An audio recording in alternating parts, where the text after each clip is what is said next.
Rapaz, finalmente. Achei que eu nunca ia conseguir gravar um vídeo de uma vitória do meu Vasco da Gama, pô. Finalmente, 3 pontos, mas ó, brincadeiras à parte, se esse vídeo estiver chegando nos gremistas, nos meus amigos tricolores, sejam bem-vindos, vou falar aqui do Grêmio também, viu?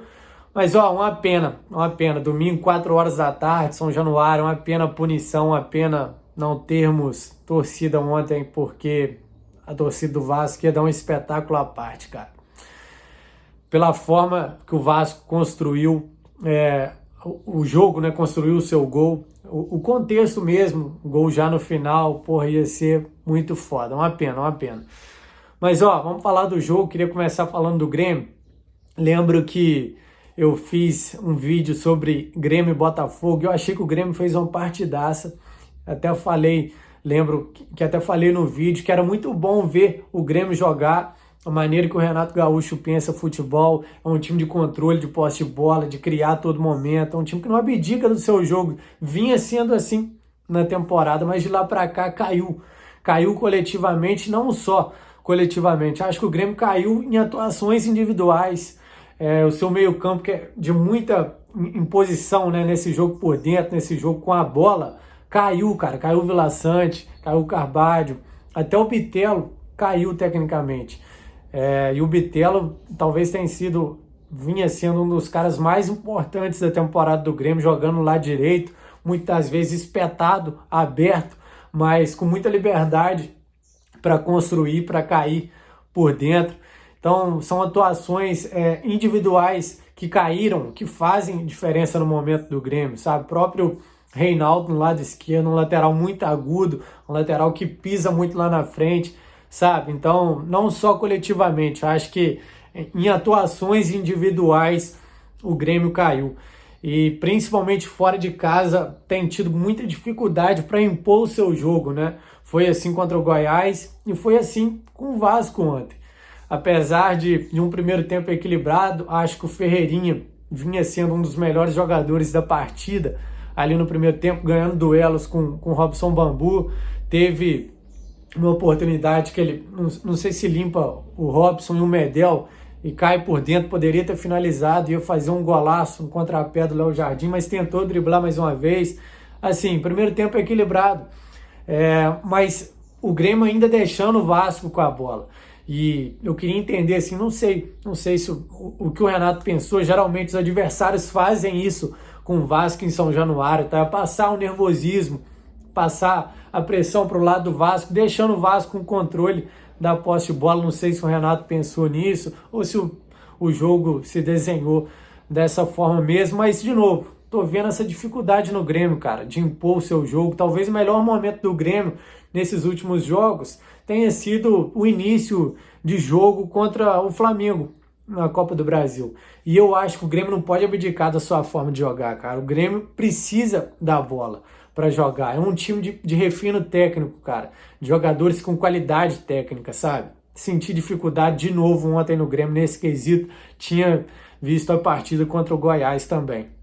Mas, ó, falando do jogo agora mais geral. Primeiro tempo equilibrado e enxerguei o Vasco um 4-1-4-1, o Zé Gabriel ficando entre os zagueiros, mas ora o Vasco construía com 3 lá de trás, com o Zé saindo, eu digo os 3, Robson Bambu, Medel e Léo Pelé com Piton espetando mais. O Vasco revezou essa saída. Ora o Zé Gabriel infiltrava entre os zagueiros e os 2 laterais iam até a intermediária, e ora essa construção era com o próprio Zé Gabriel, com o próprio Robson Bambu ficando mais atrás, saindo com 3 zagueiros. Mas eu enxerguei um Vasco, no geral, assim, um 4-1-4-1, com Praxedes e Paulinho mais por dentro. Gostei do Praxedes, tá? O Paulinho vou falar mais no segundo tempo. Acho que o Praxedes soube desafogar nos momentos que o Vasco sofreu no primeiro tempo, sabe? É um cara que conseguiu segurar a bola.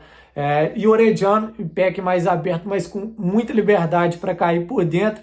O Sebastião Ferreira como 9, um jogo mais de briga, de incomodar os zagueiros do Grêmio mesmo. Não fez um bom jogo tecnicamente. Primeiro tempo equilibrado, talvez o Grêmio tenha tido até mais chances de abrir o placar, né, de forma natural. É um time que joga junto há mais tempo, o Vasco estreando reforços no meio do campeonato, então é natural que o Grêmio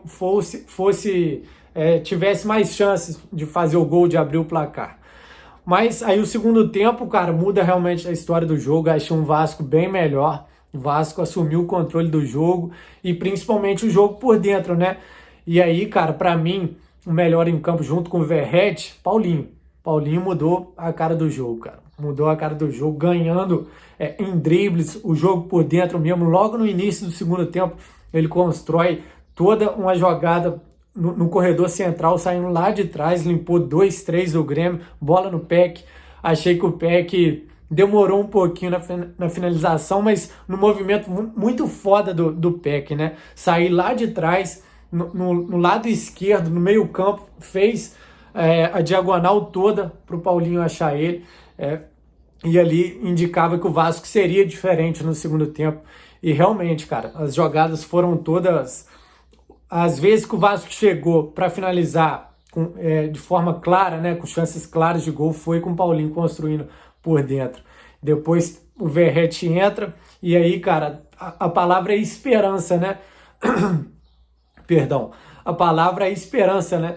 Para o torcedor do Vasco com a entrada do Verratti, cara. Foi um cara importantíssimo na partida em termos de ganhar, vamos dizer, bolas perdidas. É um cara que ganhou pelo alto, é um cara que segurou dois caras, no mínimo, tinha dois jogadores do Grêmio marcando o Verratti. Isso foi uma indicação do Renato Gaúcho, que viu que ele entrou bem. Então foi um cara, junto com o Paulinho, mudaram a história do jogo realmente. Ainda teve uma chance com mais uma jogada do Paulinho, né? Construindo por dentro, bola no Verratti, o Gabriel Grando fez uma defesa espetacular. Espetacular. A defesa da rodada, junto com o Lucas Perry, que mais tarde faria um jogo espetacular pelo Botafogo. O Verratti foi bem na finalização, cara. A defesa, todo um mérito total pro Gabriel Grando. Um Vasco bem melhor, cara. A gente consegue ver alguns sinais ali de evolução com o Ramon Dias, dá esperança para a torcida do Vasco. E o gol, mais uma vez, uma jogada construída pelo Paulinho, o Peck agora no lado direito, na sua posição de origem, né? O seu melhor momento na temporada foi jogando pelo lado direito. O Luca Orediano sai e aí o Eric Marcos entra também, né? O Eric Marcos vem para o lado esquerdo, pé trocado, e o Peck, que estava no lado esquerdo, vai para o lado direito, pé trocado. E assim sai o gol, uma jogada do Peck, mais uma assistência do Peck. Boa temporada do Gabriel Peck, velho. É um jogador super útil, tem um pulmão, que tem um fôlego, cara. Impressionante. Tem sido importantíssimo lá na frente, velho. Com gols, com assistências, e foi assim que sai o gol da vitória do Vasco.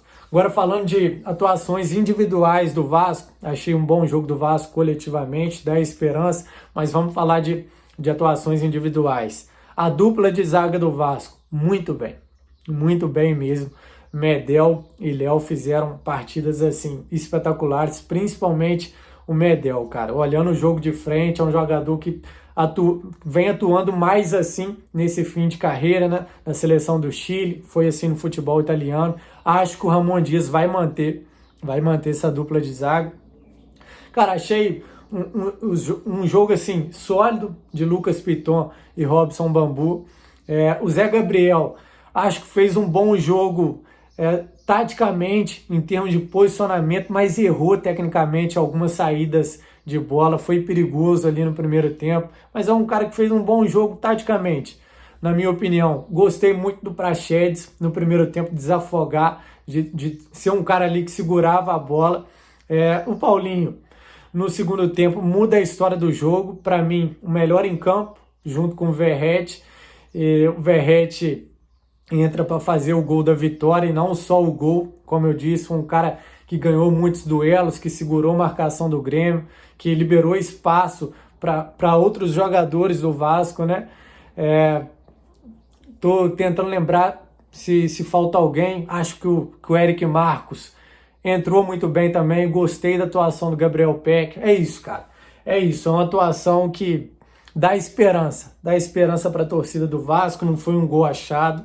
foi um gol construído, com soluções ofensivas, tem sido um time mais compacto, sofreu no primeiro tempo ali no setor entre o meio-campo e a zaga, é verdade, com o Luis Soares, com o Ferreirinha, sofreu no final do jogo, mas é natural, cara.